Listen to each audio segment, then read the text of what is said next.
Hey, good afternoon.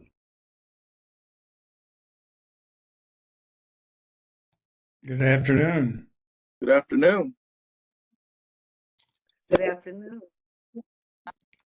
Good afternoon. Good afternoon. Good afternoon, everyone. If you would please remain muted, our meeting will be starting in a few seconds.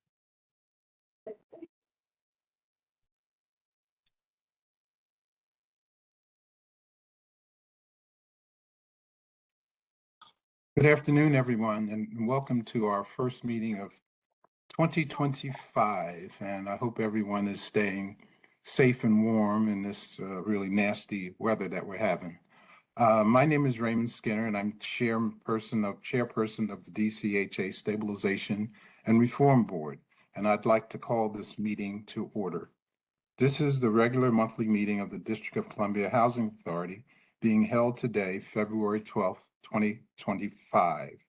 This meeting is being held via WebEx video conferencing only today because of the inclement weather, and the time is now 1:05 p.m. At this time, I'd like to ask for a moment of silence so that we can have time for personal reflection.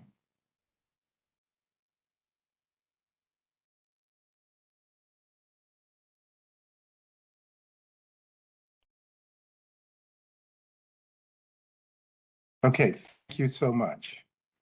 Today's meeting is our regular meeting, and we have invited members of the public to sign up to speak via our website, or those who would just like to view the meeting can do so live via the DCHA website linked to Facebook Live. The Board of Commissioners welcomes constituents' input on matters of public concern and offers you today an opportunity to express your views during the public testimony portion of this meeting. However, we require that members of the public who attend our meetings abide by certain rules of decorum to allow the board to complete the business before it. For this virtual meeting, DCHA asks that you remain muted until you are instructed to speak. Members of the public cannot engage in any disruptive conduct or loud, threatening, or abusive language during our board meetings. This includes any loud outbursts or shouting during times when you have not been invited to speak. Anyone who violates these rules will be removed from this virtual meeting immediately. Serious or repeated violations of the rules may result in your being barred from speaking at future board meetings. However, we do appreciate your interest in the business before us today, and I just want to thank you in advance for abiding by these rules of conduct. At this time, I will ask for a roll call to determine if we have a quorum. Sure. Denise Blackson.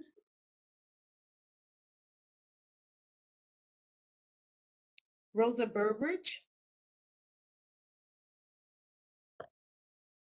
Leroy Clay. Present.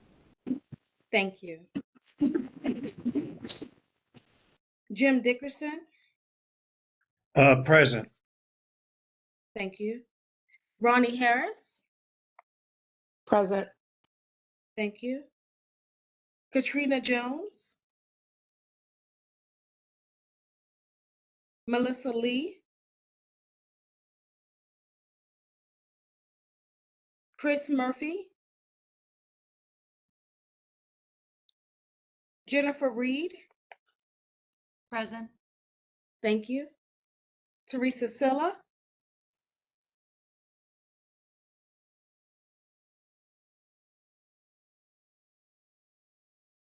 She's here, but I think I see you. I see you, but you're muted.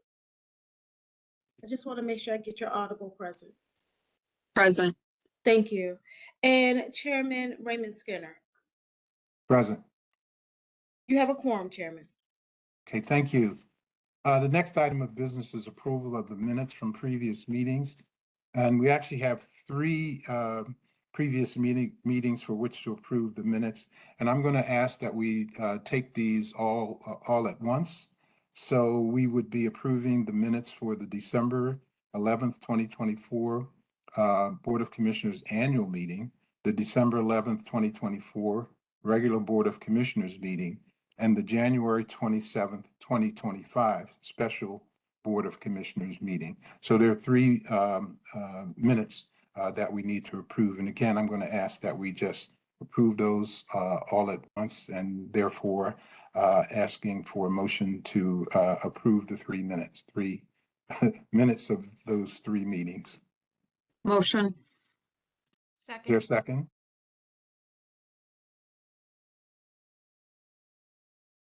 second? Is there a second? Yeah, that's the second time. Second. Okay, thank you. I didn't hear you the first time. It has been moved and second that we approve the minutes of the 3 previous meetings. All in favor signify by saying aye. Aye. Is there any opposed? Aye. Any opposed? Hearing none, the minutes are approved as presented. Okay, at this time, I'm going to call on our Executive Director, Keith Pettigrew, to give his monthly report. Thank you, Mr. Chairman. Good afternoon, commissioners, residents, guests. I guess first thing was always Happy New Year. We haven't seen each other obviously since last year, right? For the most part. Well, I guess we did in the training session, but anyway, this is the first meeting of 2025. I think we closed out 24 on a very good note. In terms of utilization, in terms of our ability to try to service more people. We still have a long way to go, and my main job is to manage expectations, because clearly the more work we do, obviously people expect us to be able to take care of everyone's priorities at one time.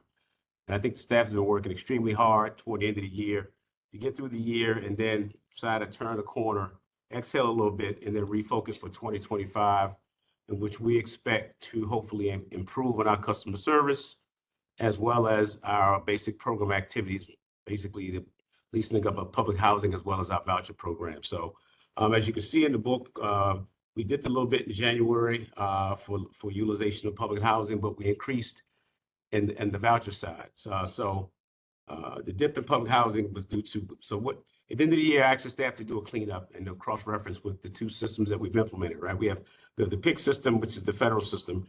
We have the Yardi system, which the staff uses. And, just that from experience, having done this several times, in several places, at the end of the year, you want to try to take inventory of what you have, knowing the staff has been running 100 miles an hour to get to a point of performance, just to double check to make sure that sometimes things get missed. Sometimes errors happen, and so we wanted to take some time to do some cleanup on the public housing side. And so you see the number dipped a little bit. The good thing is we're anticipating bringing on a lot more units in 2025. Mr. Chairman, I know I owe you a utilization table. We're going to be meeting to confirm that. But one reason we haven't gotten it yet is because we're still waiting to confirm from HUD some of the units that were offline prior to my arrival.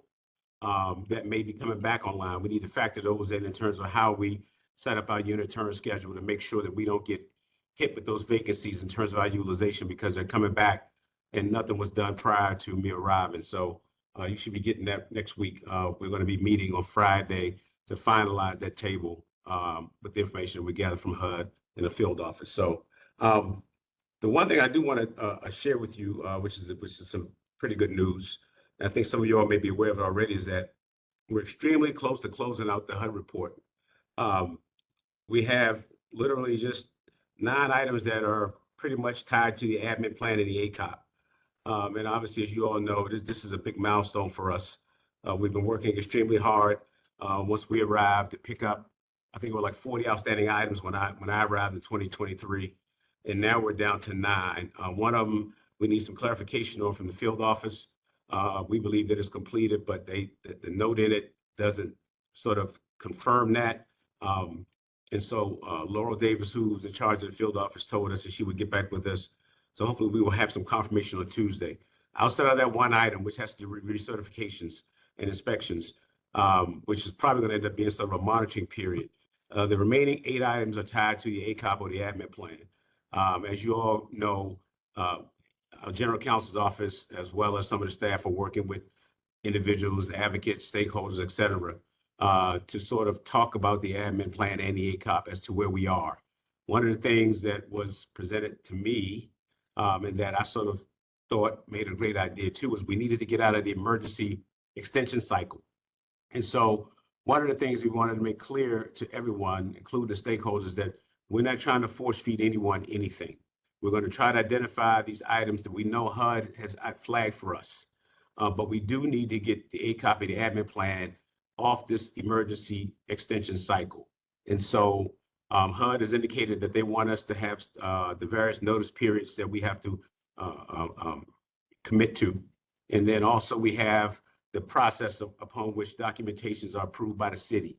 So I think what we're looking at now is probably, and Amy, you can correct me if I'm wrong, somewhere around April, bringing one or maybe both to you guys for approval with the understanding, I got to say it 3 times, is that immediately after it's approved, we're going to continue to talk about other areas of both documents that need to be approved, because they should be updated on an annual basis, and they haven't been.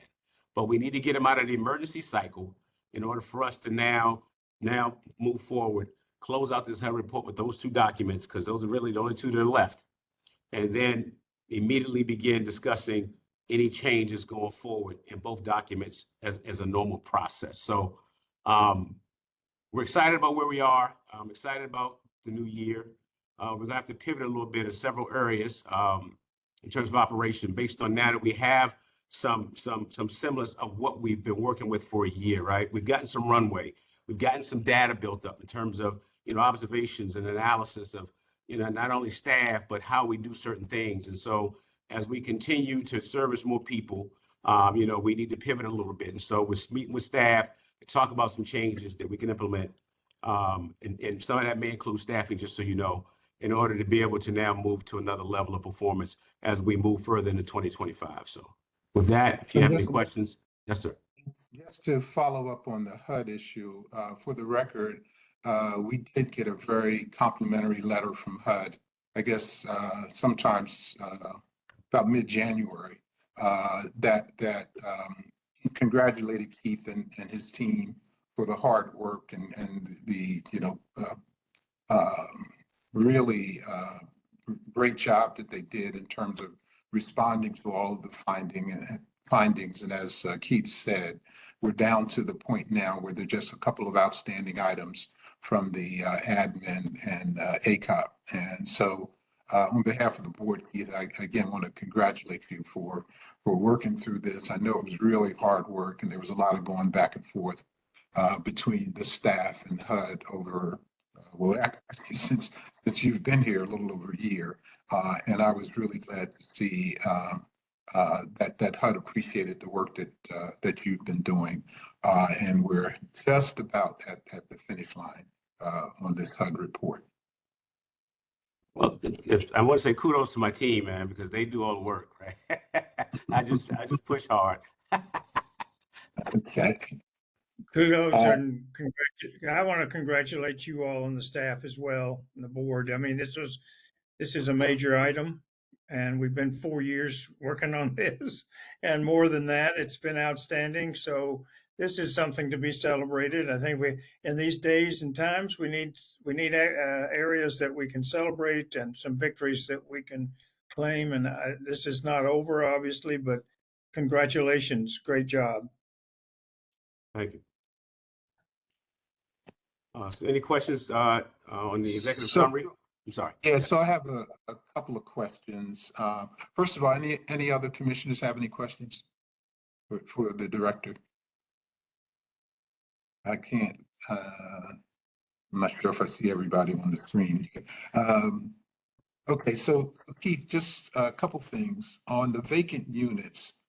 Well, there are 2 questions. One is that there's a metric called the number of applicants pending unit offers. What does that mean? Applicants pending unit offers. So Nona, you want to respond to that? Okay. Or Nicole? Good afternoon, commissioners. Yes, the number of applicants pending unit offers, that means that they've actually, sorry, I didn't have my camera. They've actually been determined eligible for the public housing program, but we're actually, they need to be offered a unit that meets their family composition. Okay, so they're eligible, but we haven't, you haven't offered them a unit yet. Yes, or they've been offered a unit and they still have the ability to be offered another unit. Yes. Yeah. Okay. All right, then another question. So for vacant units, it says there are 1,114 vacant units. How many of those are actually ready to be occupied? And how many still need to be rehabbed or some work done on them before they can be occupied?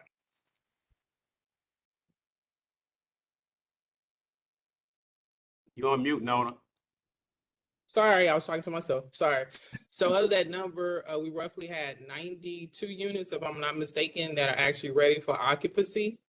Then we have 70 something units that were in construction.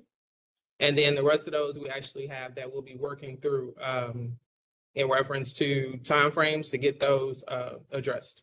The Okay. course of the year. Yep. Okay.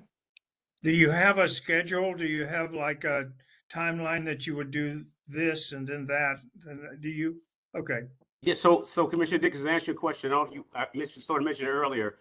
I was telling Chairman Skinner I owe him a utilization table, and that's going to show you guys the utilization rate currently, where we hope to project to be at the end of the year, like we did last year. Also, the number of units we believe we're going to turn per month. But we're just waiting on one variable, and that's the variable of the units that were offline prior to us arriving. They normally stay, when you take a unit offline, it normally stays offline for 2 years. And then at some point, either we need to fix it, but it comes back to the inventory after 2 years. And so we didn't pick up on that because till like later on in 24, because we just didn't have the data and the paperwork squared away. But that's a huge variable for us. So once we get that variable, hopefully from HUD, we meet with Laurel next Tuesday. So between Friday when we meet and Tuesday, hopefully we'll have that variable that I can give you guys a table that shows you utilization and expectations for 2025. Okay, and we know that it's 1,000 units basically, and with Yes. even with that. Okay. Yep. Right now it's 1,000 units. Yep. Okay.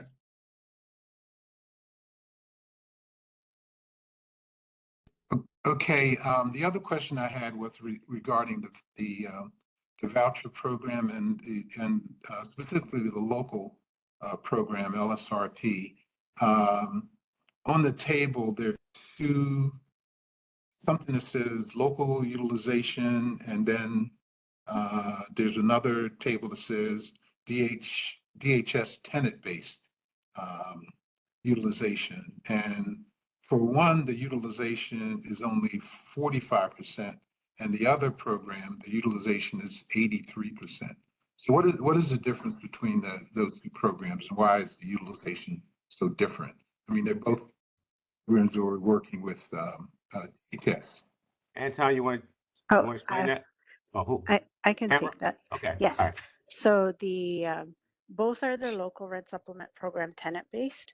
It's just that they're two funding sources, meaning that the one that has the higher percentage is the LRSP that has been funded to DCHA since the LRSP first started. The one that says DHS MOU is, as of FY22, the money that has been allocated to DHS that we administer via MOU. And so, Hammer, to add to that, on the DHS MOU one, is all the leasing and referrals and all of that coming from DHS, correct? So I think if you could elaborate on that. One we may administer, on the other maybe not. Yes, exactly. So the one that is, oh, hello? Would Of the one everybody that is, please mute yourselves? of the one that is directly funded to DCHA, it's about 75% that is DHS referrals, but the one that is funded, the one that says DHS MOU is 100%. The funds are with DHS and we are administering it. I'll also note that of the funding amount. So this is as of FY22, and there was a significant amount of funding that was added. It was about 60 million in 22, another 20 million in 23. So it's a huge number. And so it's just taken time for all of the infrastructure to be, the capacity to be built and the people to be referred. So DHS has, projections of the leasing and the additional households that are going to be added. So it's a work in progress. But I just wanted to make sure that was clear. I'm asking because this has certainly been an ongoing issue, and it's been raised a couple times at the city council level in terms of not using the funds that have been set aside for the local voucher programs. Commissioner Stilla has a question. Yes, this continues to be a major area where I get a lot of feedback from constituents about the DC Housing Authority process, including how quickly DC Housing Authority is reviewing applications and supporting DHS clients through the process. So I would greatly appreciate additional data in terms of the timeline for moving people through the application process and the key data points from the DC Housing Authority perspective, because of course, all of the data that I'm receiving is from our sister agencies and our partner providers that are working on this issue. And I think it's always important to ensure that we are understanding what the DC Housing Authority perspective is. It also raises the question, Chairman, so I'm glad you brought up this part of the book, the current status of the FRSP families that are taking advantage of the HCVP voucher process.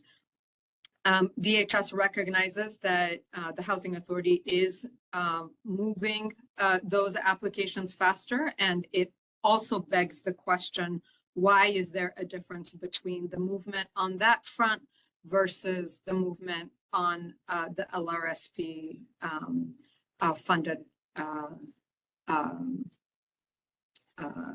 vouchers?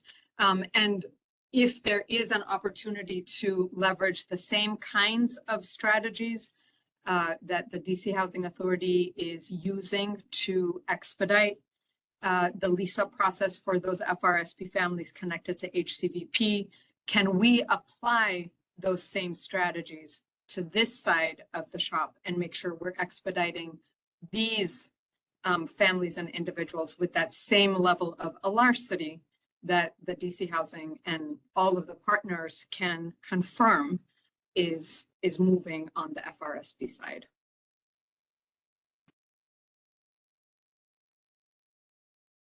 And I can jump in. Actually, I've the director and I actually met with the new director, Rachel, over there. And also we've been talking to the team in reference to this. So I would just clarify that we're not expediting one or the other. Now, and everybody's process is the same on both sides.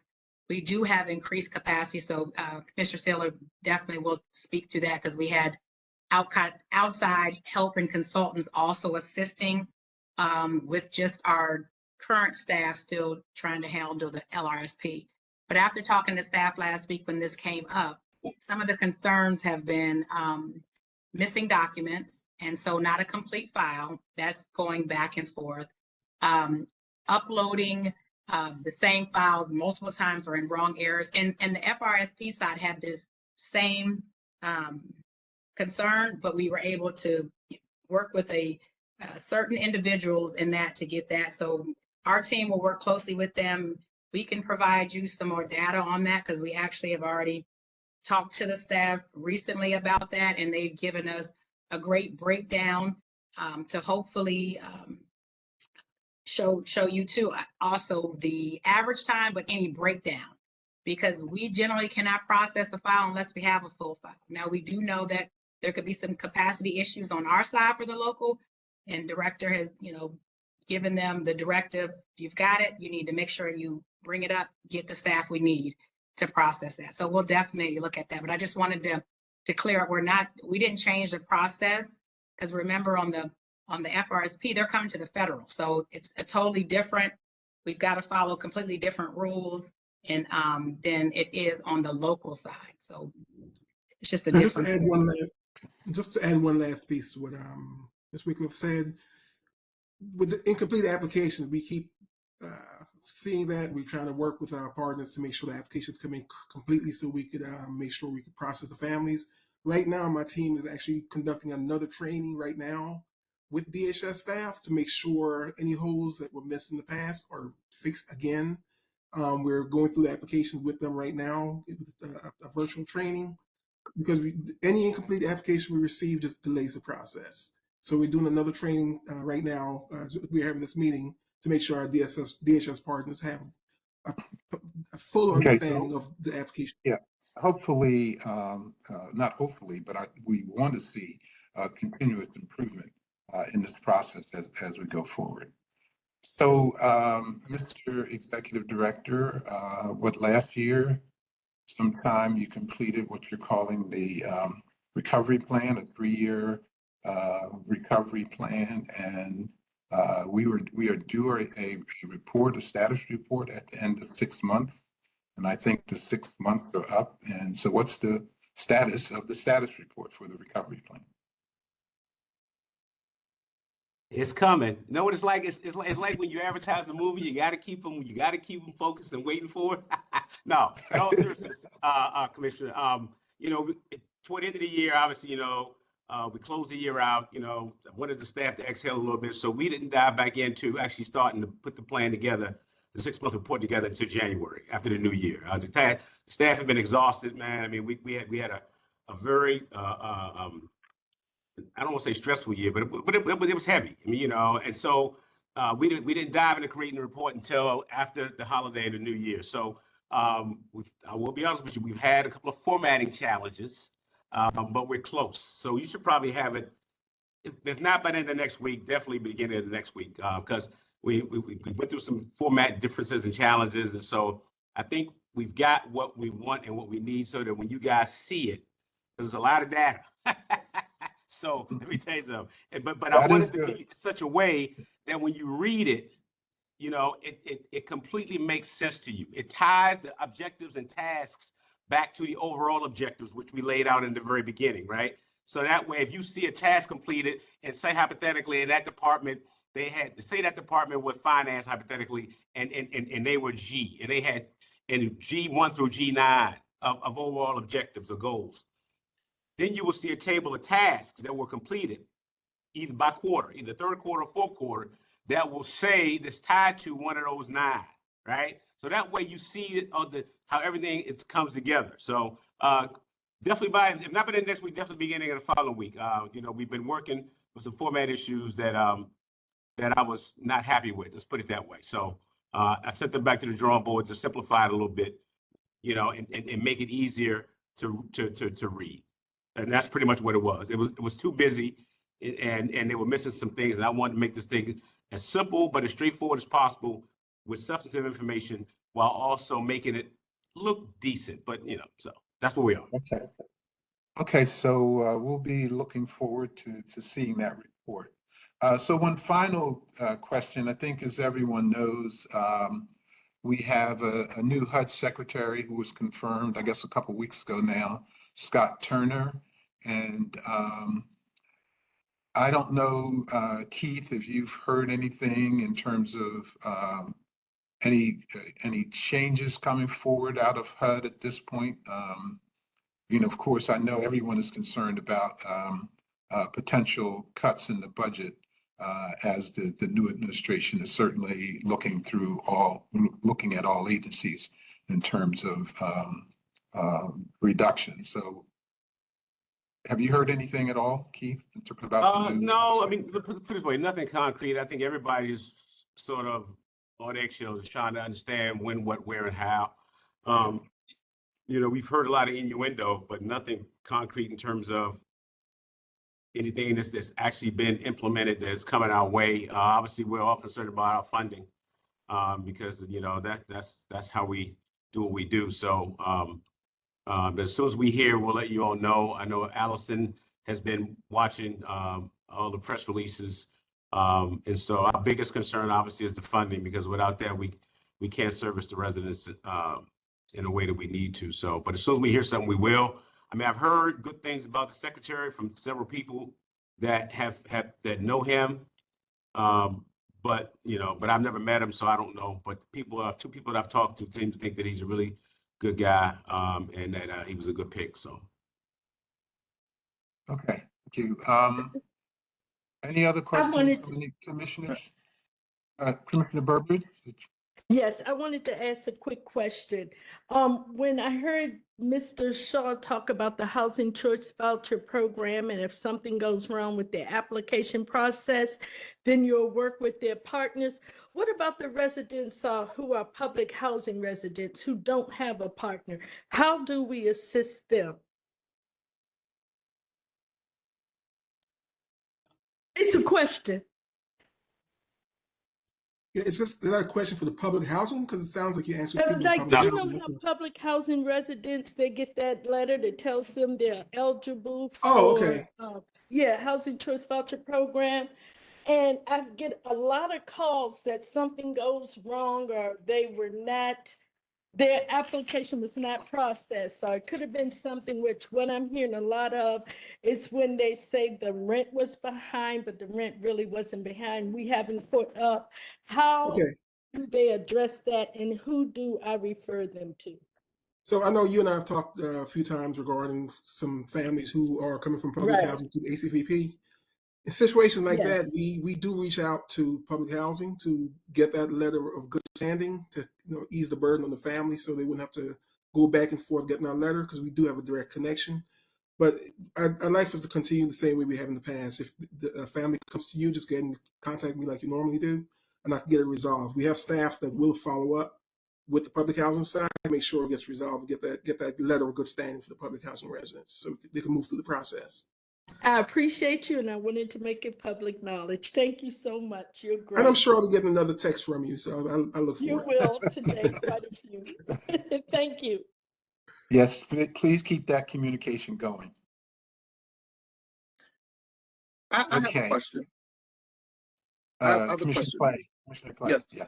Thank you, Mr. Chairman. I have a question regarding, in the ED's report, there was a paragraph noting that there were some errors and inconsistencies in the data between DCHA and the HUD system. Can you speak a little bit to that? Was one of them correct and the other one was not, or were there errors on both sides, or can you speak a little bit to that? And I'll let Nona talk, but I sort of mentioned it in the beginning about at the end of the year we did a review. Because we were running fast and furious all year, right? I mean, 100 miles an hour. We're dealing with thousands and thousands of residents all the time and issues. So we wanted to make sure that the PIC system and the yardage system were consistent at the end of the year, because things happen. My grandfather used to always tell me, fatigue makes cowards of us all, right? And when you get tired, you tend to start making errors and mistakes. So Nona, you want to speak to the commissioner's question with regard to the two systems and which ones had errors, or both? I forgot completely which one, whether both had errors or not, but I know one did, right? Right. So again, good afternoon. So what ended up happening is that the Housing Authority went through, did a review of data on both sides. And so we found that there were inconsistencies and data errors on both sides of the house. So we went through and we reviewed, and we make the appropriate adjustments with our 5/8 associated with units that were occupied and or vacant. What's a 5/8, Nona? That's a transaction that we use to send to HUD. So that's the form that's used to transmit information in reference to household composition, who's leasing the unit, what property they're leasing, and things of that nature, so we can pull reports. So it was reviewing that information and making the appropriate adjustments on both sides. Okay, great. And so that doesn't result in any money being owed back to HUD or anything like that, does it? It may, it depends on how far back the correction went. So sometimes if it's, HUD gives us a time frame in reference to EOP and a family in the participation for a family that's deceased or something. So it depends on the time frame on how far it goes back, but it'll adjust in reference to the operating subsidy. Okay. That the Housing Authority receives in the future. Okay. Okay. Thank you. Okay, so I want to thank our executive director and his team for the hard work they've put in and continue to put in. And this time, we're going to move to our next agenda item, which is public testimony. And again, we're going to start with the residents and Mr. Chairman, Scylla, Ms. Scylla, I'm blinking green off and on, blink, blink, blink. Is that just my computer or you? There. Okay, I'm sorry. I didn't. Okay, you're all right. You're on mute now. Okay, so we're going to move on to public testimony, and at this point, we have a number of people that have signed up to provide testimony. And again, you can speak to any issue you like, including the resolutions that are before us today. And each person will have 3 minutes to complete their testimony. Because of the format we're using today, it may be hard to hear the chime when your 3 minutes are up, but I will prompt you and ask you to wrap up after the 3 minute time frame is up. And so I'm going to ask staff to call the residents for public testimony at this time. Sure. The first name we have is Teresa Johnson. Was that you broke up, Shanita? Say that name again. Yep, sure. It's Teresa Johnson.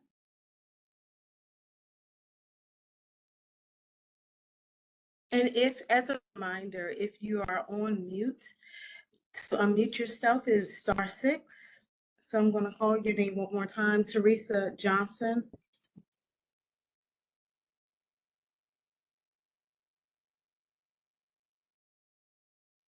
Moving forward, next we have Donna Towns.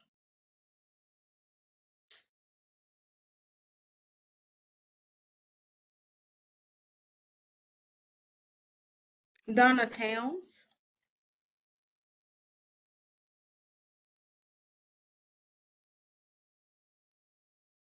Next we have former Commissioner Kenneth Council.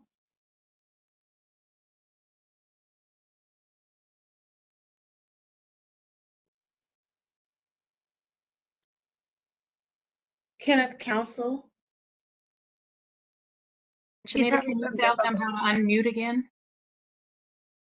He's having some difficulty. He'll call in a bit. Okay, thank you, Carla. I appreciate that. So I'll come back to. Next we'll have Linda Brown.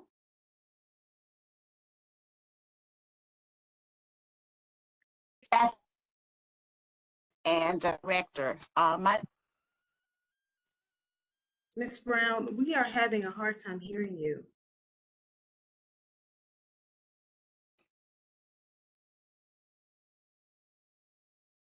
hear me now? We No? can. You have 3 minutes. Okay.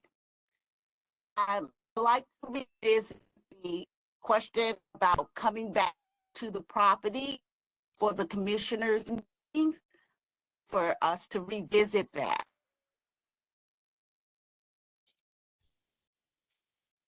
Look, find out or what we can that happen. Okay, I think I mentioned at the December meeting that we were considering having the listening sessions that we had once before. I think it was in 2023. So we are committed to actually doing that. We want to have at least two listening sessions this year where we go out to the property. The board itself, Board of Commissioners, will go out to the property to meet with residents and hear any concerns that you may have and ideas that you have for how we can continue to improve our processes. So having an actual board meeting at the property is just a little more difficult, again, because at this point, people are used to being able to do virtually, to watch the board meeting virtually. And it's just, we don't have the infrastructure, technology at the properties to be able to do that. But we are committed to doing the listening sessions and getting out and interacting with the residents.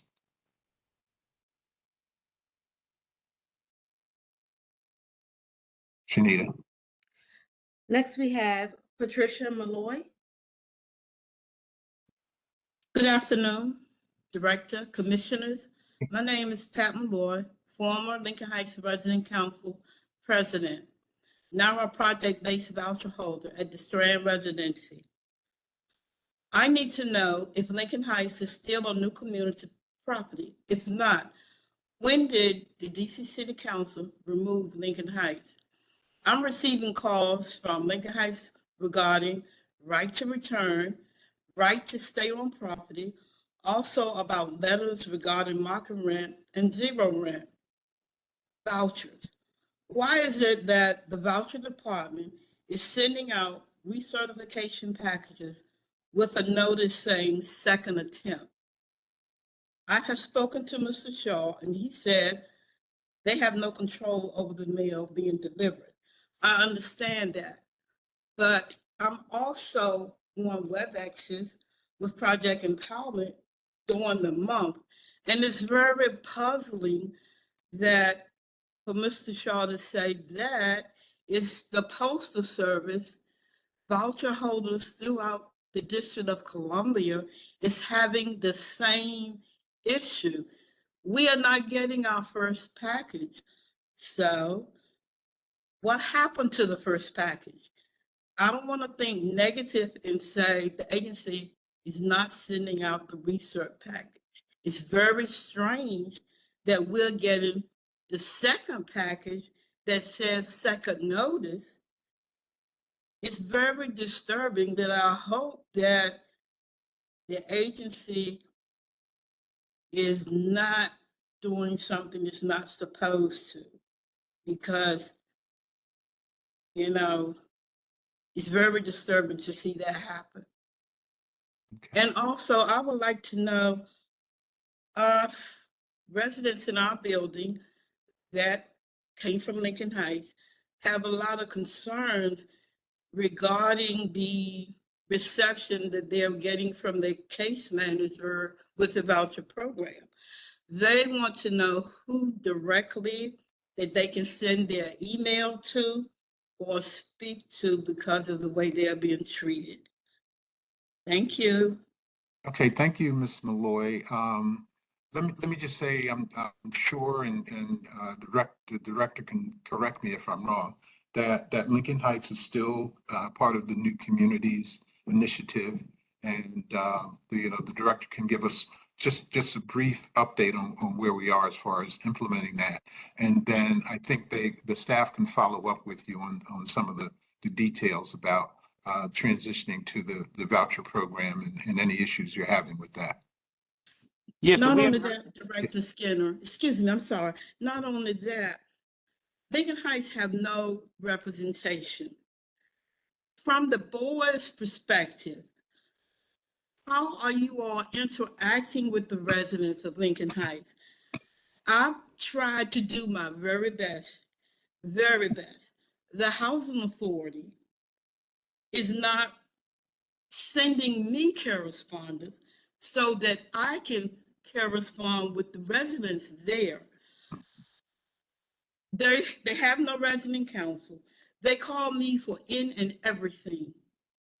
And it's very disturbing that the commissioners are not doing more for the properties that do not have leadership.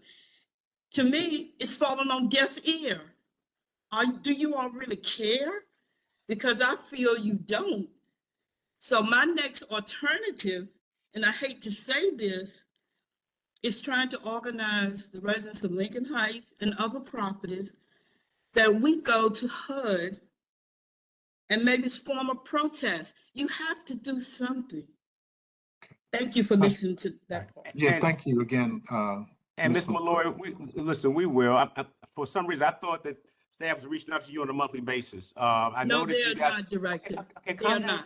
I got you. I believe you. I mean, you're here now. So we'll get that going. Number one, nothing has changed right now in Lincoln Heights. I know that I think the package was submitted for a Section 18 application, but all that's still pending. So there's nothing that's changed. But from a customer service standpoint, we do need to be doing better, number one, whether it's with voucher information or whether we're just keeping you guys informed. And let me just say this to you, because I said this also to Ms. High at Park Morton. I noticed some of these properties are not deemed to have councils because of whatever changes have been made to them.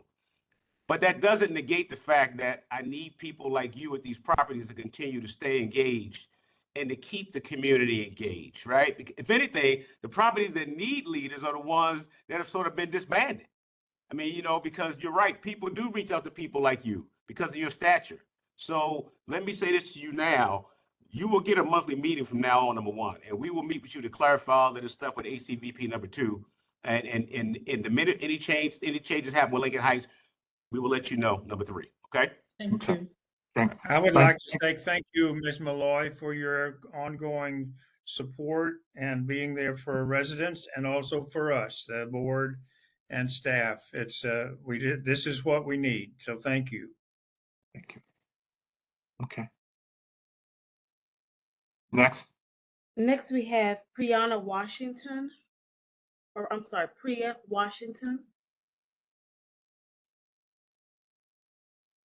Miss Washington, *6 to unmute yourself. Are you trying to say Pena?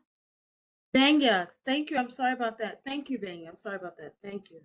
You have 3 minutes. Thank you. I don't really have a problem. I don't want to complain to housing because I think overall y'all do a wonderful job. I just have a few things to tell you my experiences, so maybe these things can be corrected. I got a voucher in July. I just now got it so I could use it. It shouldn't take 7 months to get this done. There's no communication between housing and me and the rental office. They give me counselor after counselor after counselor, and when I call the 535-1000 number, they say, "Oh, your counselor is so and so. Here's their number. Here's their email." You email and contact them. Nobody ever calls you back, or emails you back. I wait 2 months. I pass in my voucher. 2 months go by and I start calling. They say, "Oh, it's a page missing." Well, why can't the counselor call and tell me that? Well, the problem is I get a new counselor every week. So that problem really, there's no communication between housing and our counselors. And when you start switching counselors, email me and let me know, "Hey, your counselor is now so-and-so," or something like that. And if I email a counselor and they don't email me back more than once, then I'm going to move on to the director or somebody else because they don't call you back. Okay. The second thing I have is I came down there January, I think it was 16th or something. It was 20 degrees outside. I had to stand in line for 35 minutes, but there were babies and old ladies and half-dressed people, homeless people in line as well in this 20-degree weather. Security wouldn't let them in. We just standing there. So finally I said something to the security guard and they let the 2 babies in. But you just got to stand there and it's 20 degrees outside. So, and then when you go in, yeah, it's a tight space. So maybe housing need to find a larger place on H Street to accommodate the community. But my biggest problem is communication between their counselors and their me. That's my biggest issue. It should not take 7 months to get my voucher active. Now all I got to do is sign my new lease, but it should not take 7 months. Okay. Thank you, Ms. Washington, for those comments. Thank you. Next, we have Margaret Morton.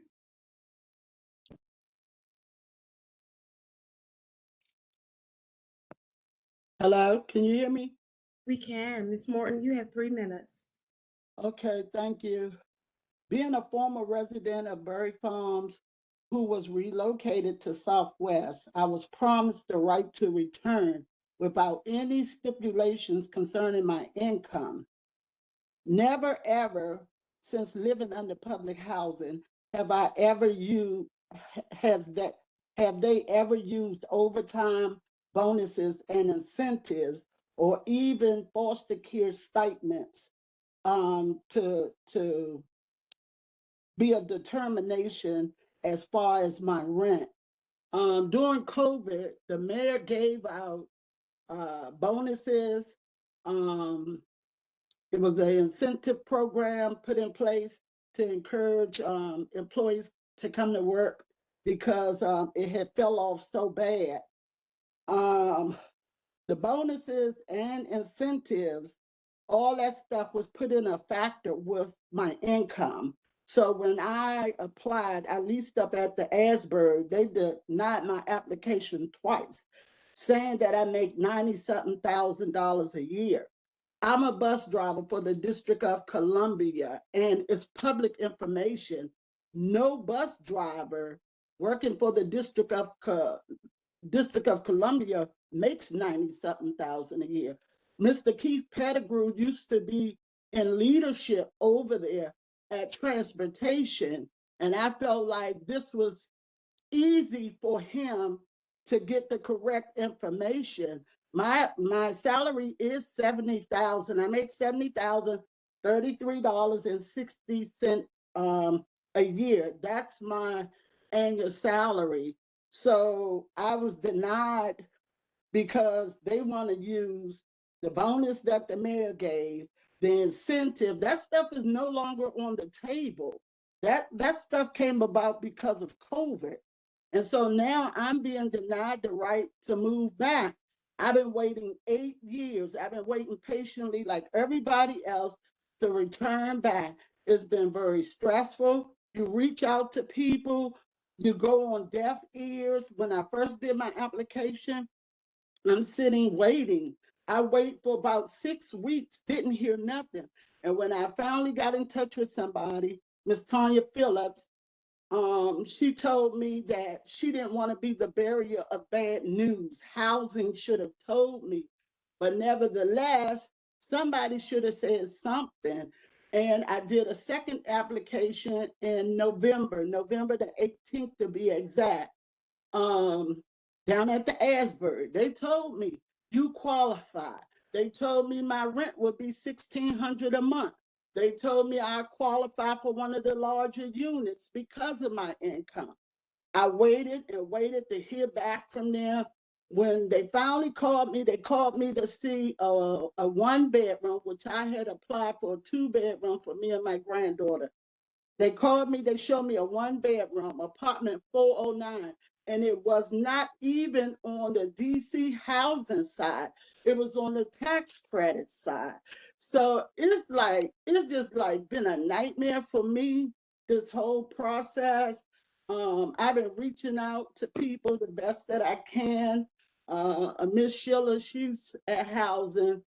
I can't think of her last name right off. It might be Smith, but she was trying her best to help me for a while. But it seemed like people brush you off, everybody passing the buck. And this is something that we often hear of when they uproot us and move us, and it's time to go back.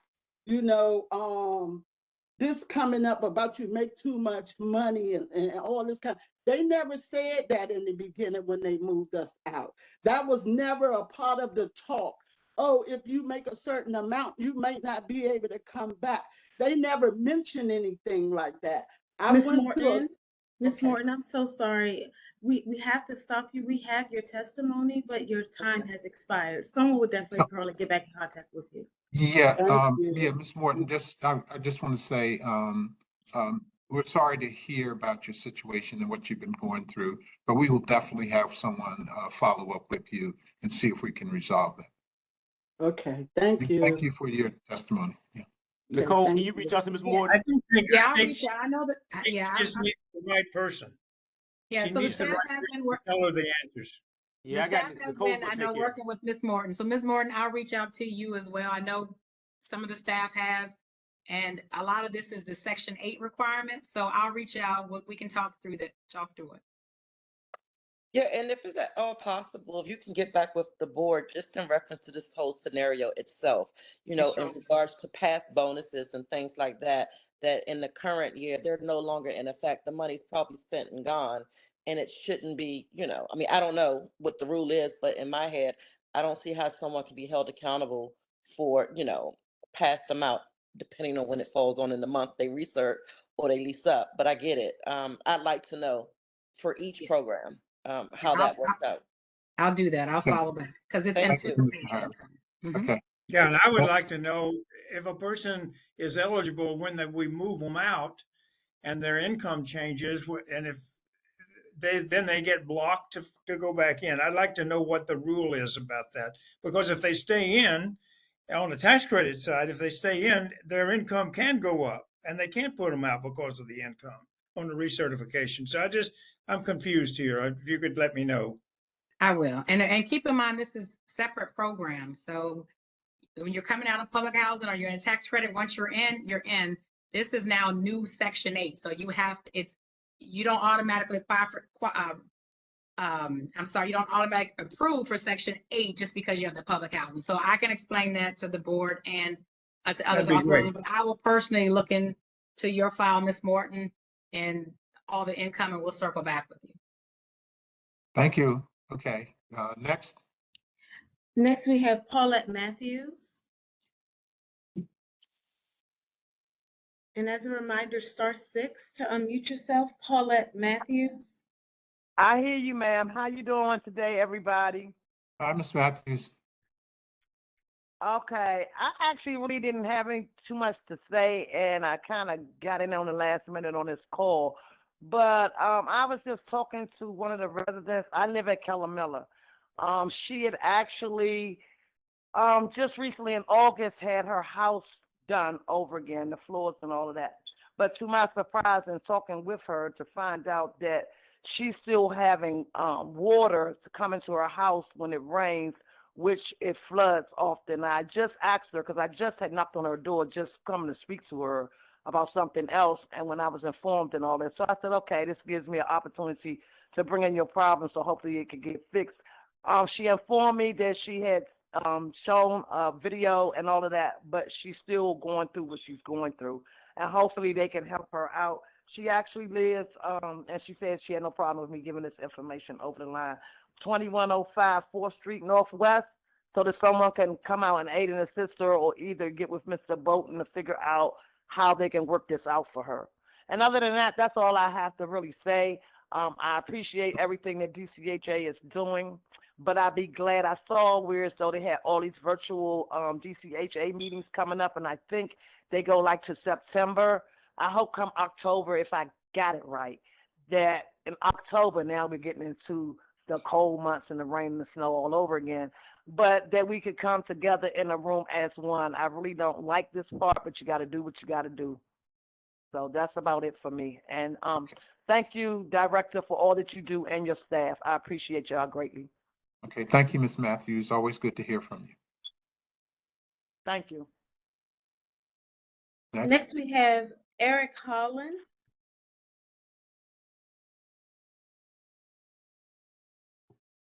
Okay, we're getting into the Good afternoon. That is correct, Chairman. Good afternoon. Mr. Holland, you have 3 minutes. Okay, my name is Eric Holland, and I'm speaking from a different side of the table, which is the landlord side of the table. But honestly, some of the testimonies by some of the tenants have kind of tempered my immediate thoughts when I was given the opportunity to speak both to the commissioners and the director, because some of the things that the tenants are saying are basically some of the same things as a landlord that I'm saying in reference to problem tenants, lack of follow-up from caseworkers. We have a situation with, most recently, with a tenant that when we acquired the property, the tenant was there, he's been there 10 plus years. We have a vacant unit right across the hall from the tenant. We were trying to encourage the tenant to go across the hall so we could improve his quality of life. And he wanted something which I thought was reasonable from his caseworker. Then we started down the rabbit hole of case managers changing, multiple case managers changing. You get in contact with one, they say, well, you got to talk to the next one. You get in contact with the next one, you got to talk to the next one. You get a supervisor involved, keep copies, multiple people. The only people that will respond will be the person that the email is directed to, even if it's other people on the email that's copied it that can affect the situation. Long story short, because we only have 3 minutes in this particular scenario, we are 8 months in this particular occasion trying to resolve what should be a simple issue, right? In November, there was an email sent by the case manager to the mediation team. I believe Mr. Sistrunk and someone else was copied.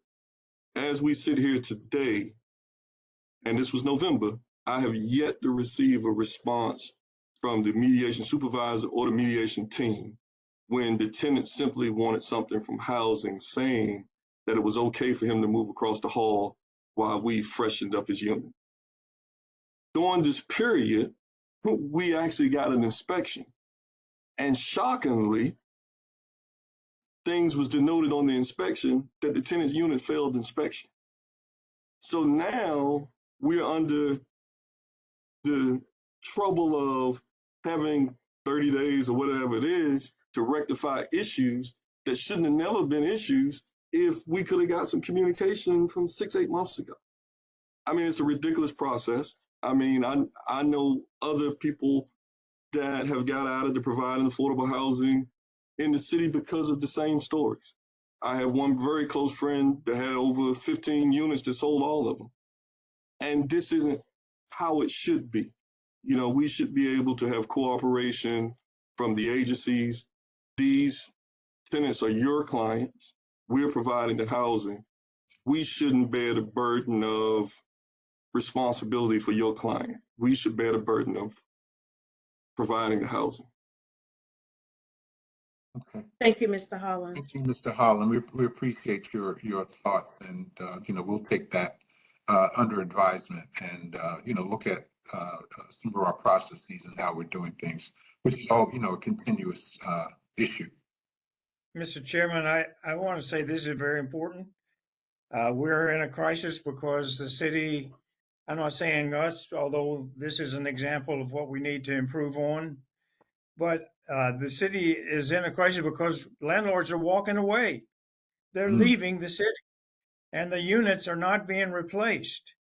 And I think that we, us, the Housing Authority, can be the leaders in showing how the tenants, and the landlords and the DCHA can work together effectively. And so, and I agree with the gentleman, this should not have happened. It should not have come to this point. So please, would you get back to me to let me know, or to let what the follow-up is on this? Thank you. And if you don't mind, I'd like to say one more thing, because that's very important, Mr. Dickerson, and I appreciate that. I have 3 newly remodeled 1-bedroom units now, open, ready to move in today. Based on my experience with housing, I'm looking for private tenants. And the mayor's initiative is supposed to be pathways to housing, affordable housing, and things like that, but it's too complicated. Okay. And this has been ongoing since 2018 for me. Okay. Thank you. Yeah, I think this is very important. This is very, very important. Yep, it is. And I think we need to follow up with him and others. I think there is an association of owners, isn't there?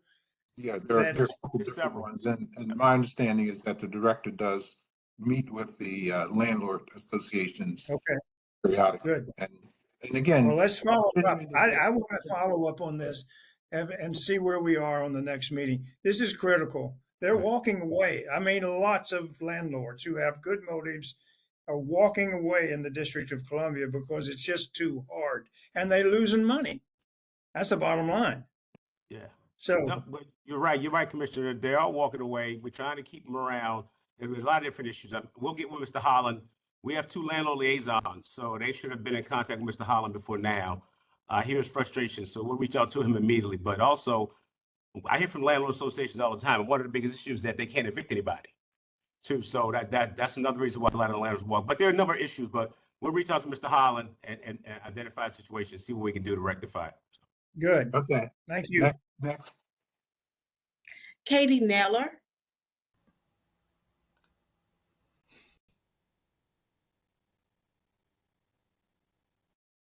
Good afternoon. And I'm afternoon. actually another landlord that just walked away because of losing money and the process. I was new to the process. 2 months went by before I didn't even get to the inspection process because 2 months had gone by. Things that held up the application were not the tenant, was not me. That's all detailed. I'm not going to go into that because it is what it is.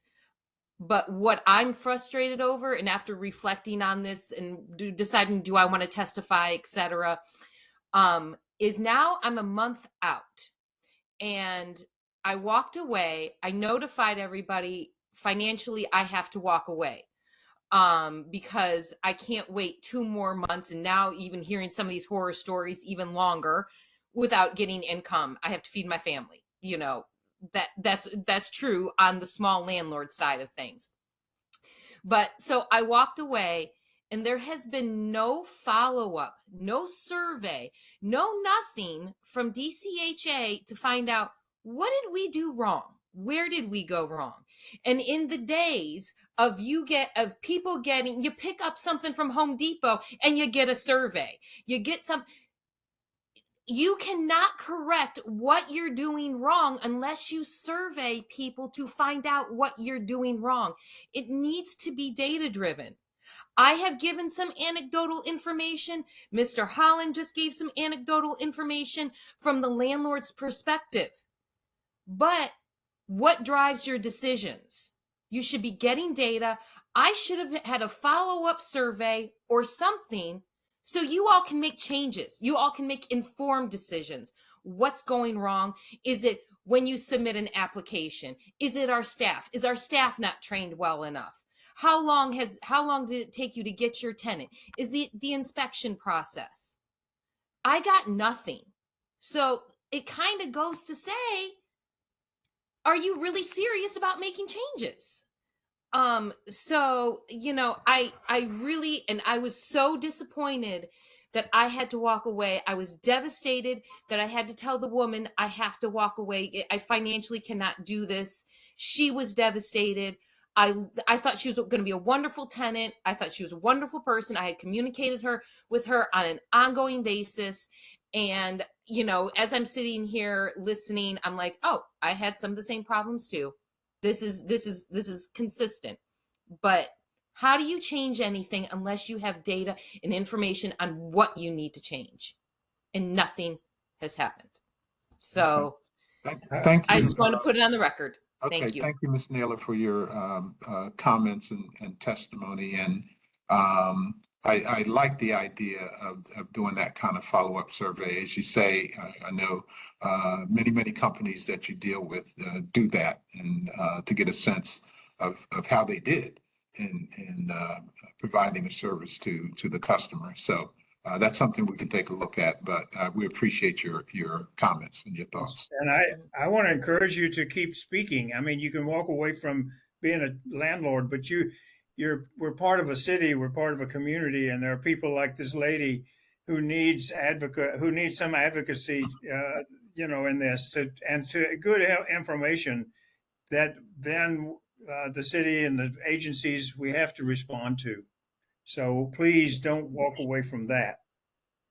Yeah, and that's why I'm here today. Like I had to say something. And even though I'm not a part of DCHA as an official landlord, I still felt like I needed to say something to hopefully improve something. Hopefully something comes of it. So I thank you for your time today. Thank you. Next, we have Jamil Farmer.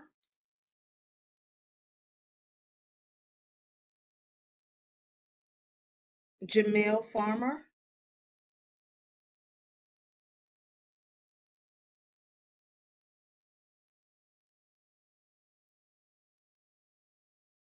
Moving forward, next we have Daniel Del Peliego.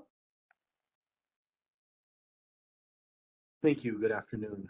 My name is Daniel Del Peliego, and I work with Empower DC. We organize with public housing residents Good and people in the afternoon. voucher program.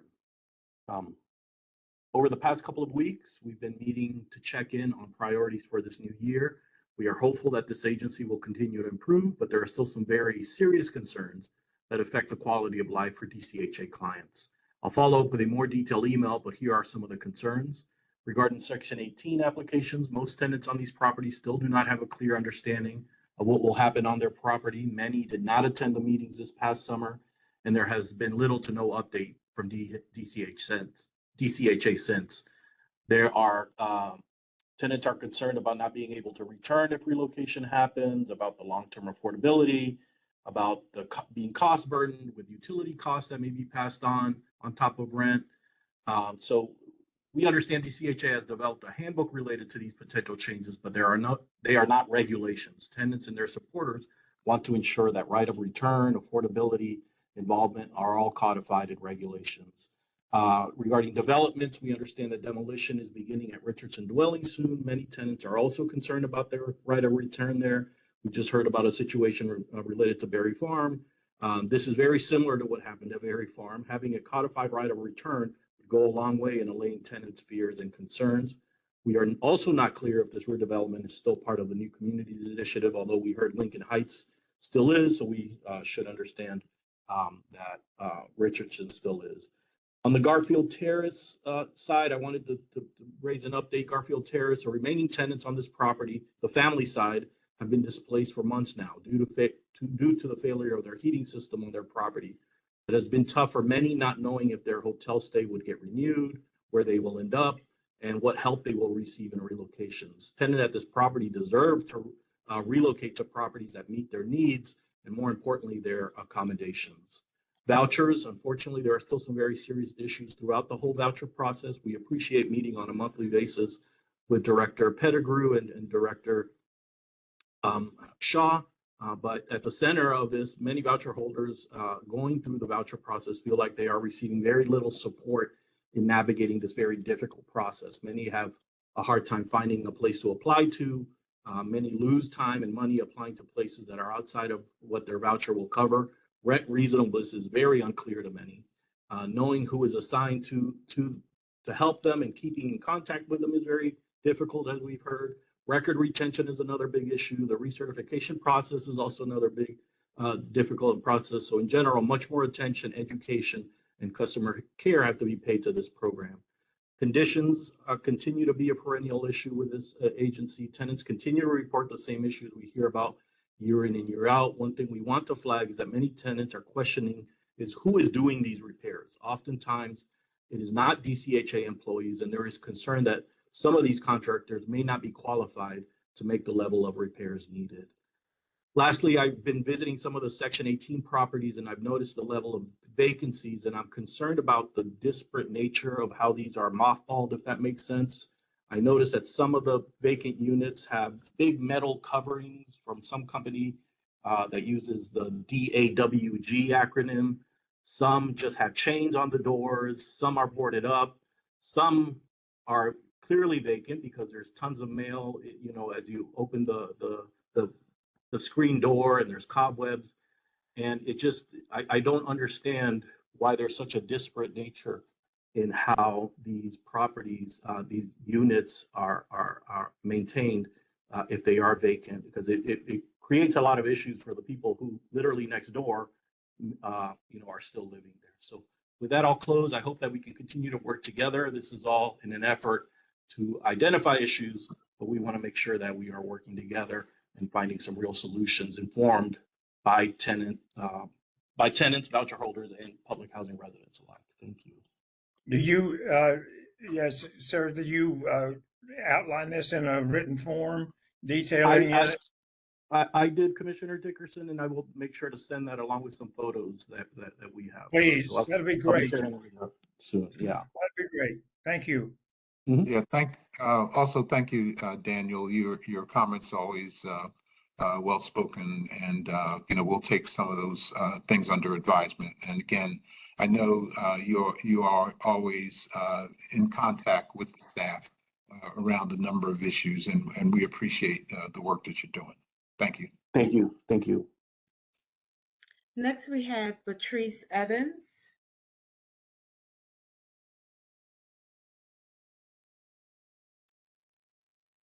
Patrice Evans, I see you're on the screen. It's *6 to unmute yourself. Am I unmuted? You are. Hello? You have 3 minutes. Good afternoon, everyone, Good Director, afternoon. Commissioners, and everyone. My name is Beatrice Evans. I am the president of the Triangle View Senior Building, which is in Ward 7. And I just have a couple of questions. And mainly, I want to know, how is this board, what is your role and your responsibility to this senior building? And my second part of the question is about the wait list and how does that work? I hear that it's closed, but we don't hear when it's open, and we have a number of vacancies because unfortunately people die out and go to rehab and never come back in here. So could you let me know? And I have not had the contact like Ms. Malloy was saying. I've been on this once last year when Mr. Pettigrew gave his first speech in his 3-year plan, but I've been keeping in touch through DC Empowerment. So again, what is your responsibility and your role here at this Triangle View Senior Building?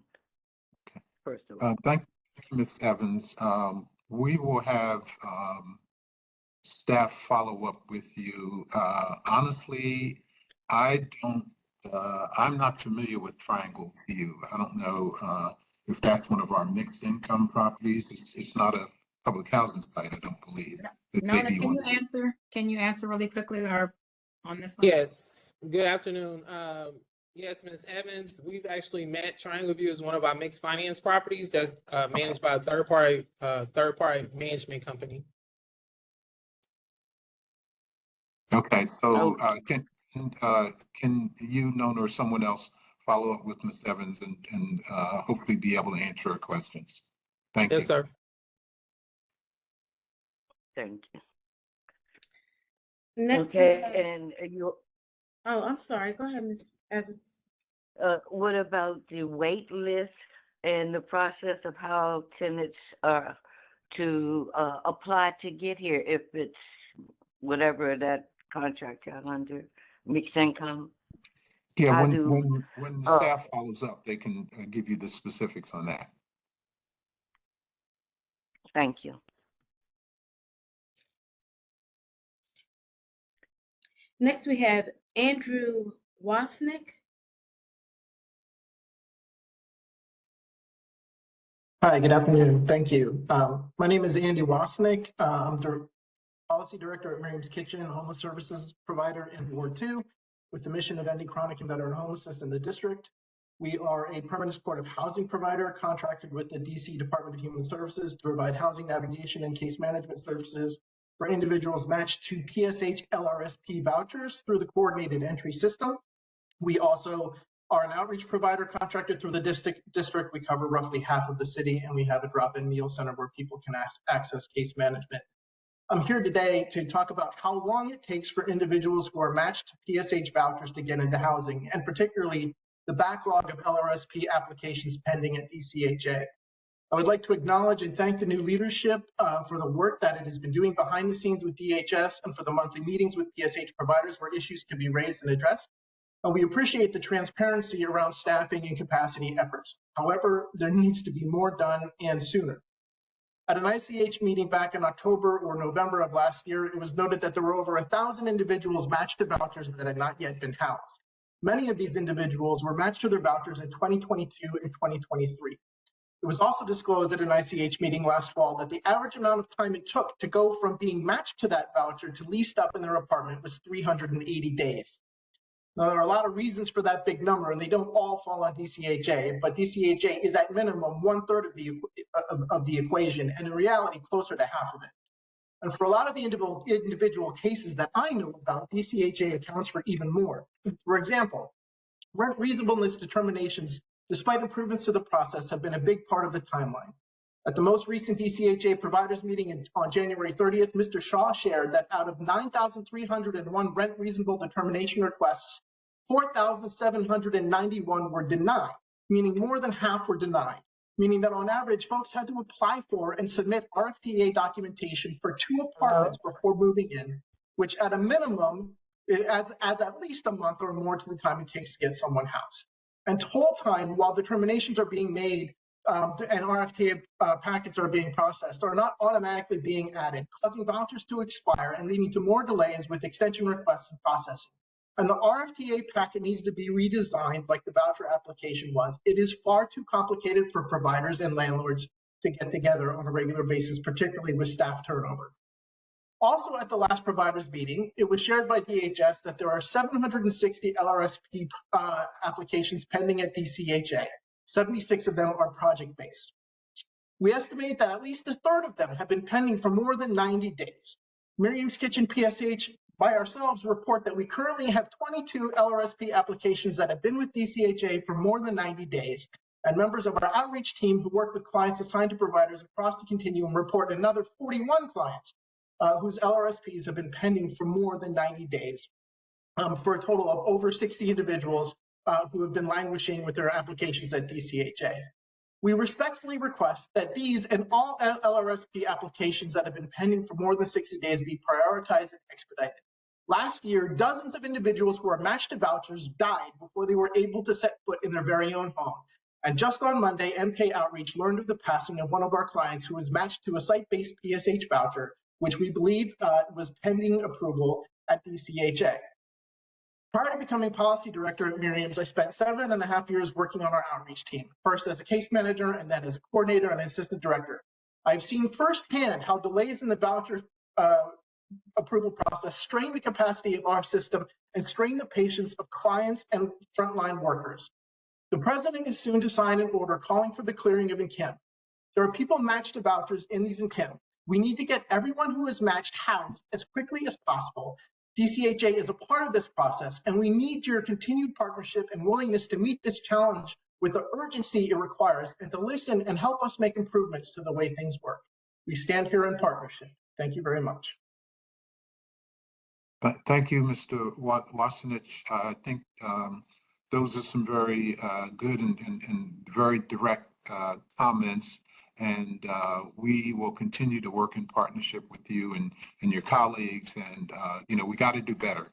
And so I think, as a board, we're committed to continue to push the staff to do better and to make sure that the processes are improved and we get those timeframes down to what's reasonable. Chairman, I would like to step in here and also thank Andy for amplifying the concerns that I have been flagging. Thank you so much, Andy. You're welcome. I think what we have to do is recognize that there's a people problem with certain workers that are not responsive, and there's a system problem. And I hope that, and I am going to push, I hope we will push to see where those, if we can shorten the time frame and up the date, up the our staff, the frontline staff, to follow up and complete tasks as well, and not just wait till others come along one after another. So that's something that we have to work on. Yeah. Okay, thank you, Commissioner Dickerson. Okay, next. Next, we have Abby Sepik. Hey, good afternoon, Director Pettigrew and Board of Commissioners. Thank you for the opportunity to testify today. My name's Abby Sepik, and I'm the Chief of Staff at Everyone Home DC.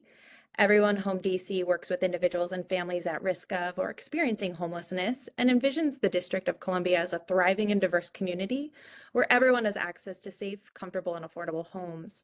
Every year, we work alongside hundreds of households to prevent and end homelessness through our homelessness prevention, street outreach, day center, rapid rehousing, and permanent supportive housing programs.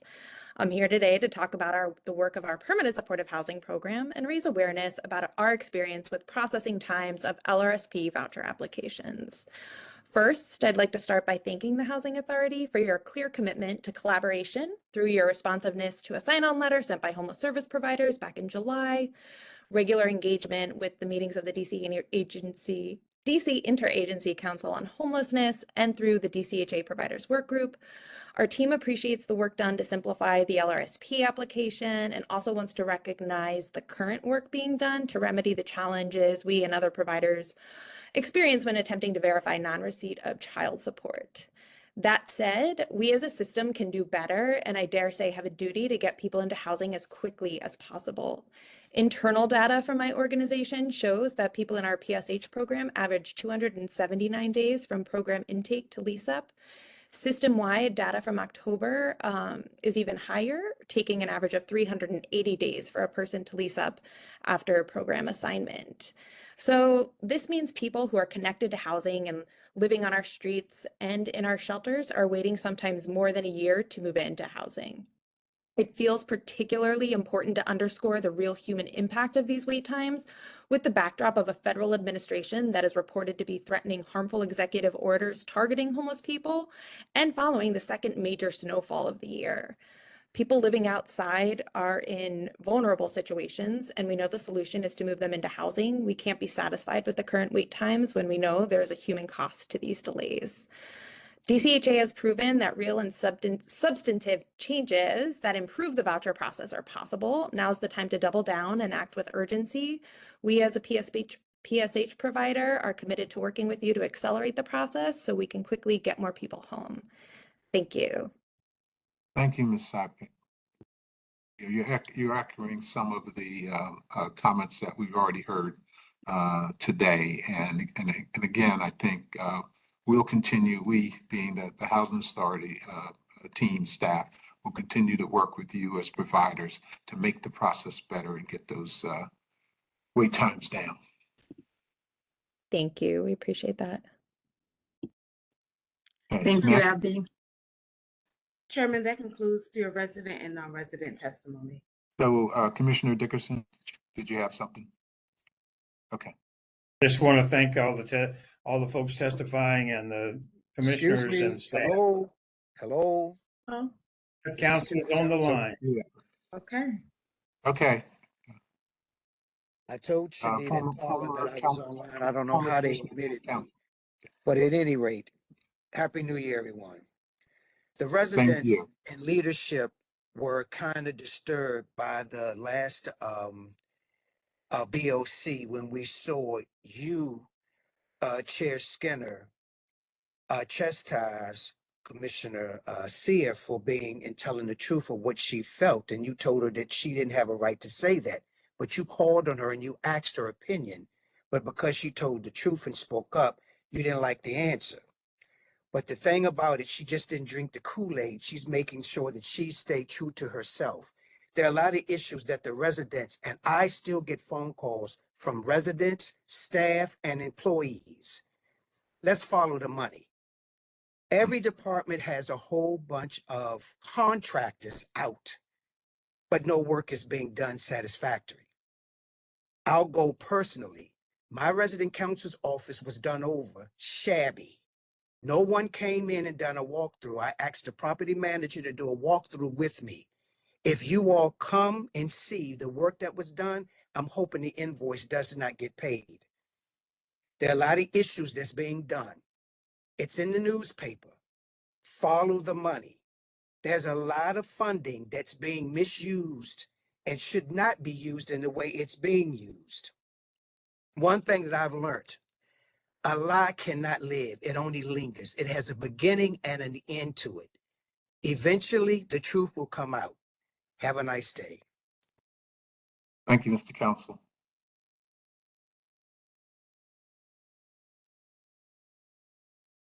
Is that the end of the testimony? Chairman, that completes the testimony. Okay, thank you again for all of those who provided testimony. You know, it's important for us as a board and for the staff to hear what the community at large has to say in terms of how we're doing. And obviously, we have some issues and we have to continue to make improvements. And I know the staff, Director Pettigrew, and staff are committed to continuing to improve and do better. And, you know, he alluded to that earlier in his remarks. So we're going to move on now to the committee reports. And I'm going to start with the Capital Projects Committee. Commissioner Murphy is not here today, so I'm going to ask Commissioner Silla to provide the testimony. I'm sorry, to provide the report for the Capital Projects Committee. Thank you, Chairman. I will focus on the resolution that's before us relative to Barry Farms. And I do believe I will be pivoting to Director, is it David that's going to do the presentation, or should I be pivoting to Sheila? Commissioner, this is Sheila Miller. I will be giving the presentation. Yes. Perfect. Okay, perfect. Thank you. Thank you for confirming, Sheila. This is for resolution 25-03.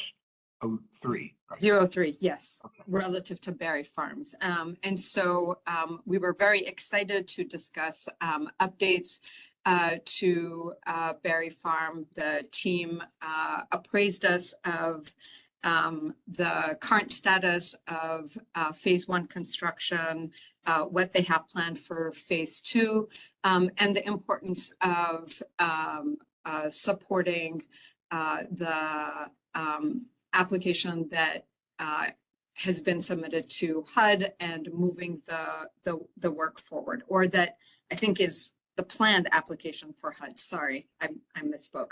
The planned application for HUD and ensuring that we support the movement in terms of the redevelopment of Barry Farms. So Sheila, I'm expecting you. Sure, I can give a brief overview. Thank you very much, Commissioner.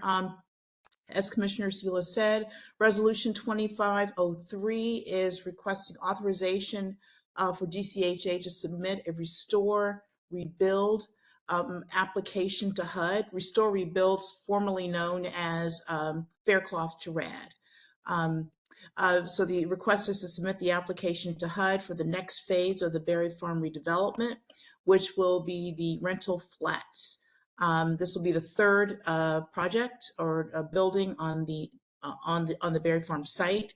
The rental flats will contain 98 affordable units, of which 42 will serve as replacement units.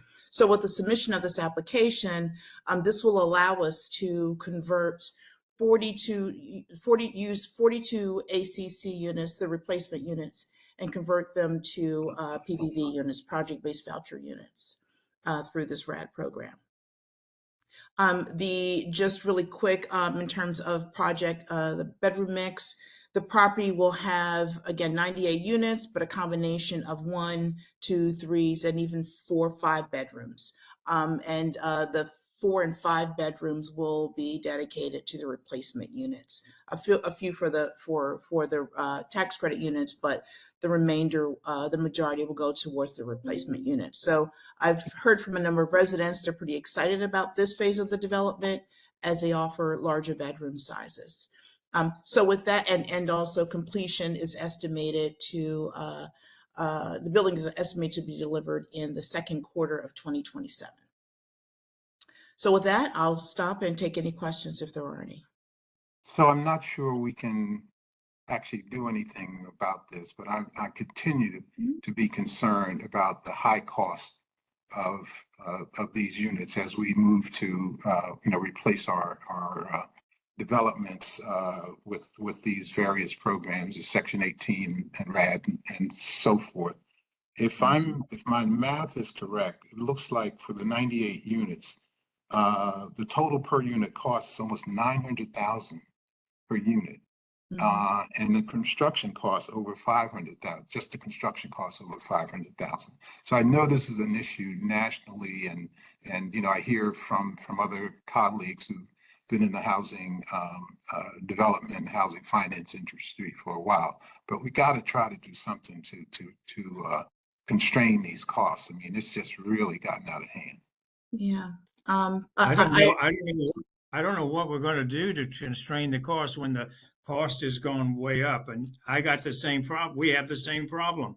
It's not something that I don't think we control unless we, find some specialized folks who are going to be there because of the mission and work for less money, but deliver the project. And that's the problem. We don't, it's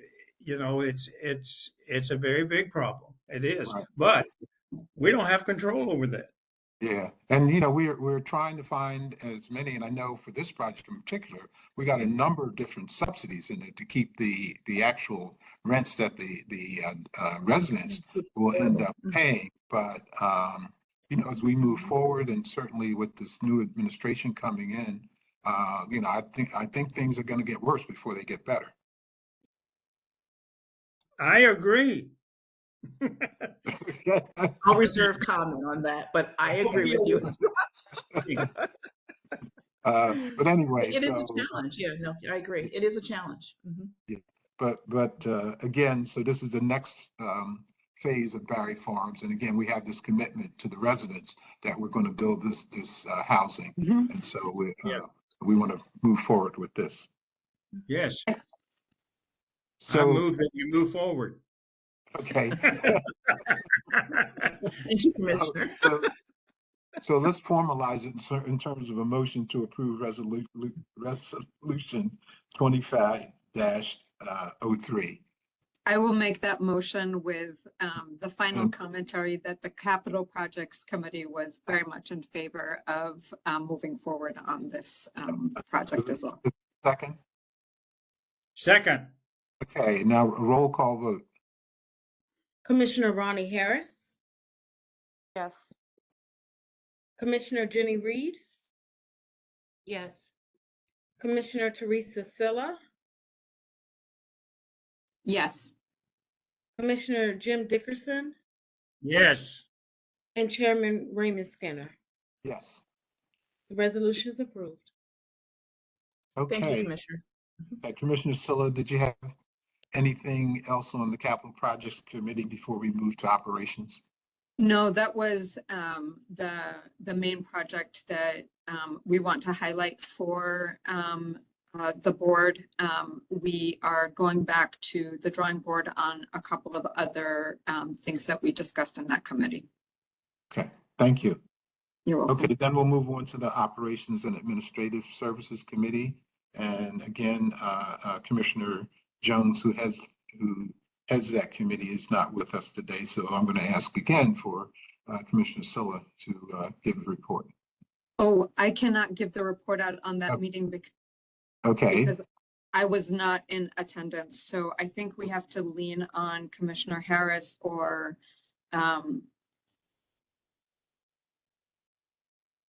Okay.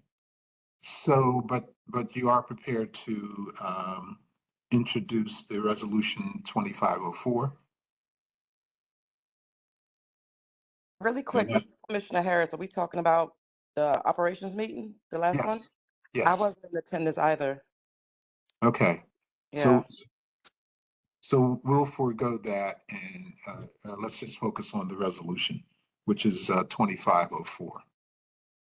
And I'm quickly toggling between the different books. I think this is about the emergency electrical utility power. Right, yeah, exactly. Yep.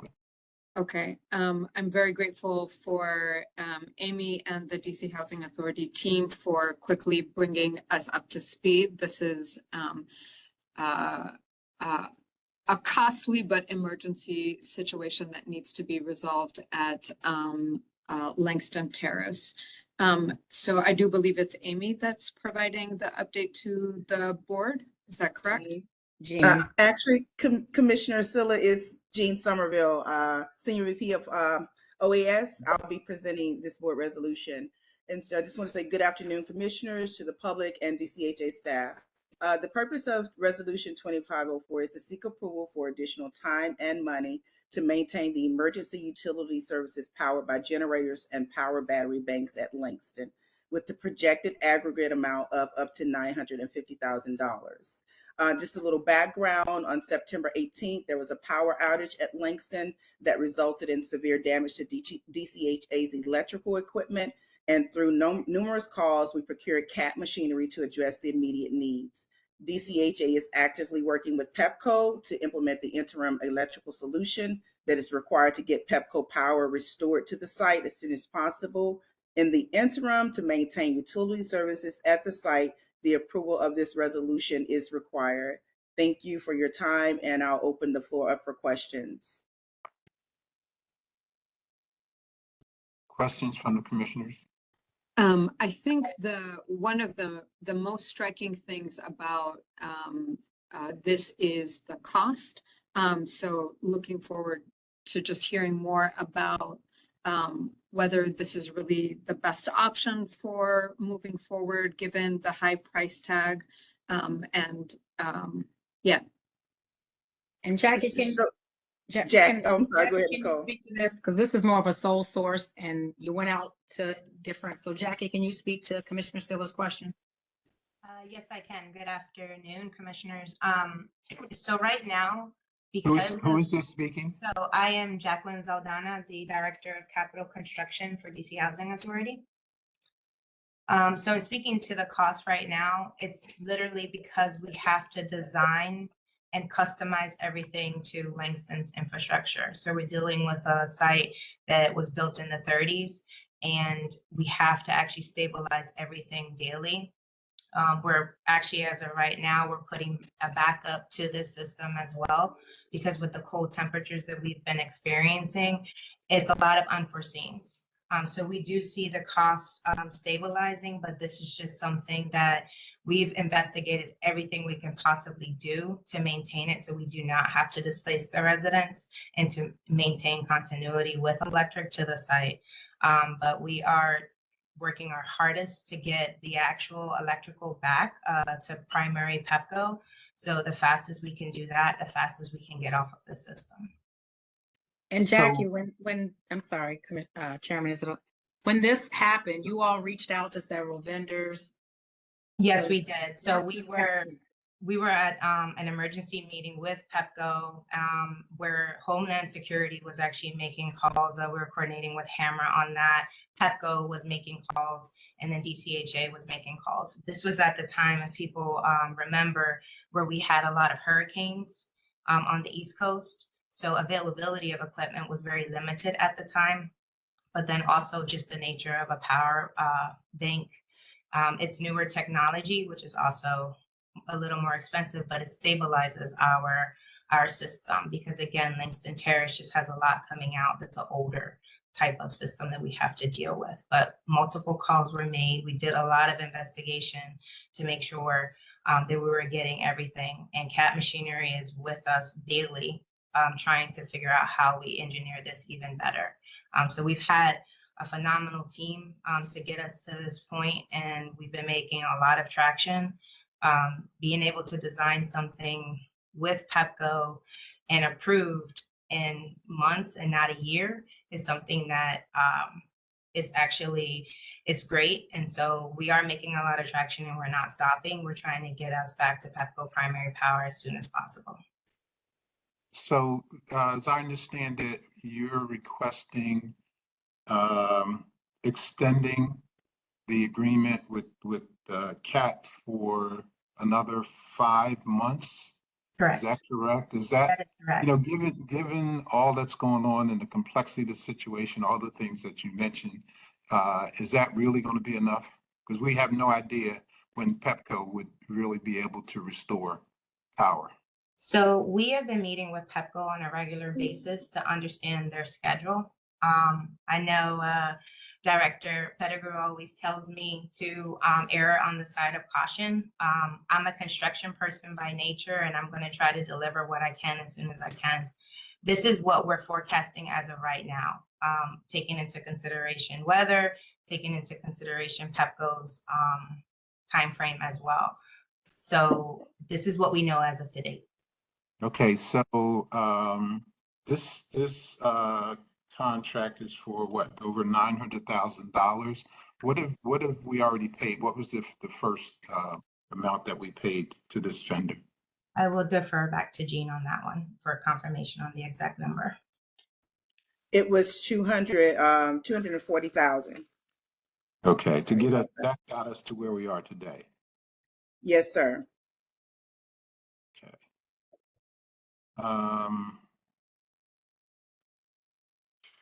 So my other question is this, again, if I understand what happened, this situation is result of a power outage in PEPCO's grid. Does PEPCO have any liability for the damage that was sustained to the DCHA electrical grid? So PEPCO is paying the cost for their primary service to the site. In regards to what liability they have on ours, since Langston Terrace is privately owned, that is just something that cost-wise they're not going to cover, but they are covering the cost to provide a new source at the corner of Benning, at the corner of Langston Terrace. So they're only paying for their public space costs. How does this affect our budget? I mean, does this put us in a big deficit, with our budget for this type of thing? Existing repairs, existing upgrades, et cetera? Or is this, I don't know where we stand in the bigger picture. So Nicole? I can answer that. Yeah. So it doesn't put it in a deficit. It's of course not a budgeted, it's an unforeseen cost, but we have reserves. So we'll utilize any reserve dollars that we have to pay for this. Okay. This I is don't think we have Commissioner a Harris. choice, do we? I think we have to go ahead. I'm for going ahead with it. I mean, we got to. Yeah, I have just a quick question, and forgive me Go ahead. of my lack of knowledge. So was there at any point in the beginning when things happened and things failed with PEPCO, where are we at with insurance? Like, are we not insured for, catastrophic things that happen that are basically out of our hands, but in the process of another organization, company, etc.? Was that ever explored? So we do have insurance and we do generally put in claims, but a lot, and I'll have to defer and get the answer and get back to the board on how reimbursement works. Do we pay first, get reimbursement? So I can get that information, Mr. Harris, and then circle back, but we definitely are insured. We did let the insurance company knows, but I don't know how the reimbursement happens. If it's after the fact or they pay the bills up front. Well, Yeah, that's a good idea because, again, there should be a deductible, of course, that would have to be paid on most things, especially electrical and stuff like that. But whether it's upfront or behind or after the fact, that number would be very helpful if it is actually an insurable claim that will go against what you guys are asking us to approve. Yeah, If that so makes I sense. guess that's the question. Is it insurable? Do we have any idea at this point? Keith, Nicole, even Amy? Hey, I was going to say, Amy, do you have any idea? I know Ms. Pate is our insurance person, but she's not on the call. It's my understanding that we do have insurance now. So I'm just going on the word of the staff, but I'm assuming we do. We do have property insurance, absolutely. Right. I don't know the answer to the specific question though. So like Nicole, I'm checking with our risk manager and I can circle back with the board. I don't have a good answer for you right now.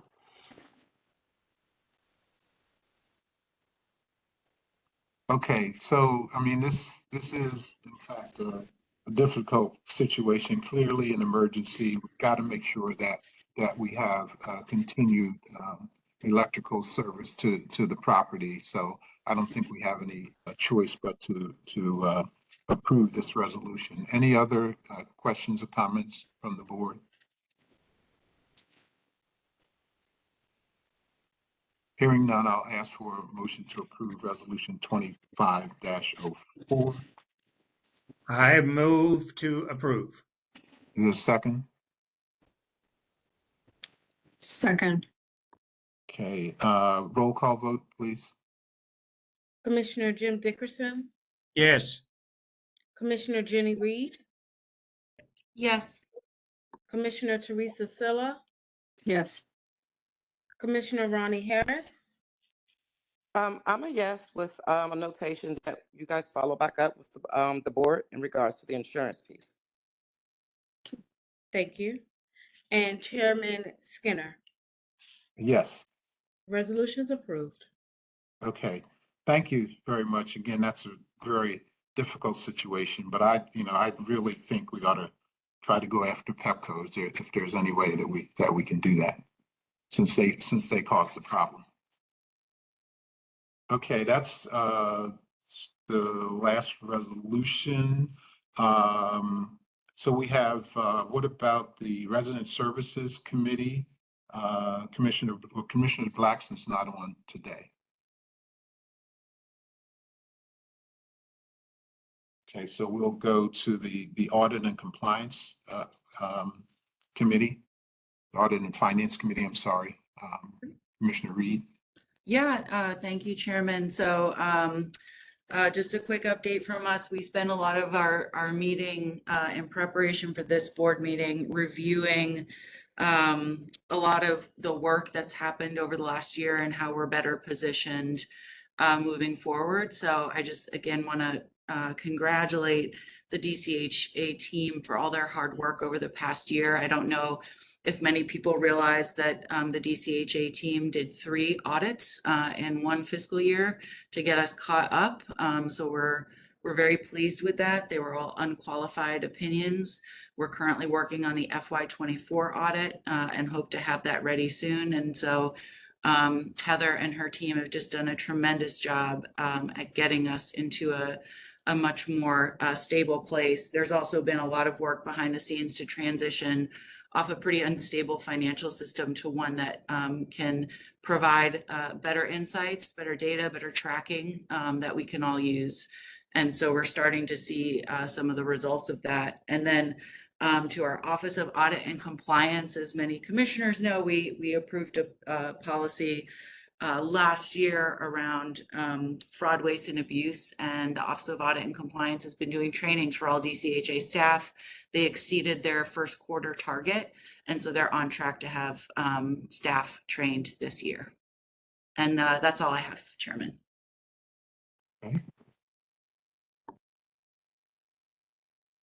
Okay, so that brings us to what we call commissioners' time.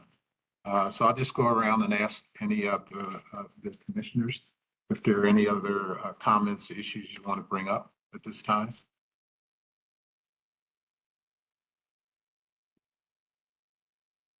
Okay, this is a quiet group today. Huh? Must be the weather.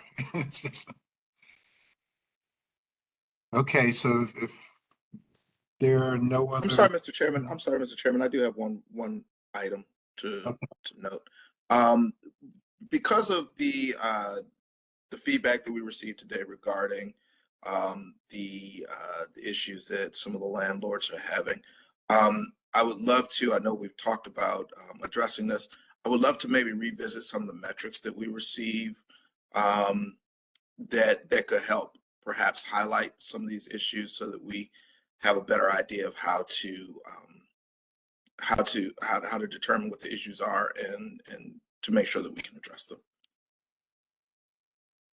Okay, we can do that. Thank you. Okay, if there are no other comments, then the next Board of Commissioners meeting will be held on Wednesday, March the 12th, 2025 at 1 p.m. The WebEx information regarding viewing or participating in the meeting live can be found at our website, www.dchousing.org. With that, I'm going to ask a motion to adjourn. Motion to Second. adjourn. Second. Second. Okay, been moved in second. As a result, the meeting is adjourned at time of 2:59 p.m. Thank you. Thank you.